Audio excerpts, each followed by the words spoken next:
Kelsey Boss, doctor of physical therapy and incredibly passionate about pediatrics. So a question we get a lot is, I've noticed my child has some balance difficulties, coordination, motor skill difficulties. Can you actually change that? Or how can you help that? And the answer is yes. I think all too often we're too quick to jump to, that's okay, my kid just might not be as active as other kids, but really kids want to run and play, especially our younger kids. They want to be on the playground. There's no such thing as a lazy child. And so there may be some coordination difficulties that are the reason why they're not jumping in with everyone else. And that's where we can come in.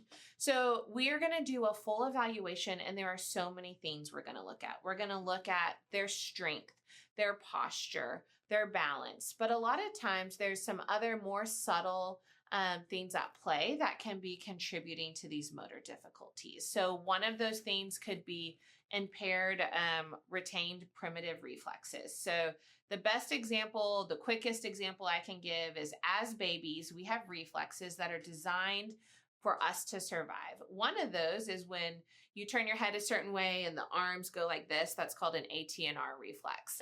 Well, if you're trying to play a game on your hands and knees, and every time you turn your head, your arms go like this, you might fall over and you might not be able to participate in that game.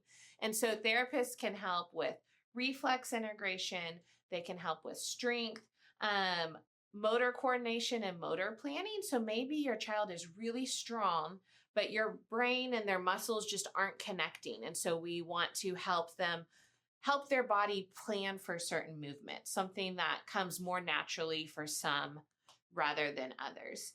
A good pediatric PT makes everything really fun and a game. So the hope is your child thinks they're coming to play every week and that they're not being put through some, 5-year-old intense workout. We make it as fun as possible for them.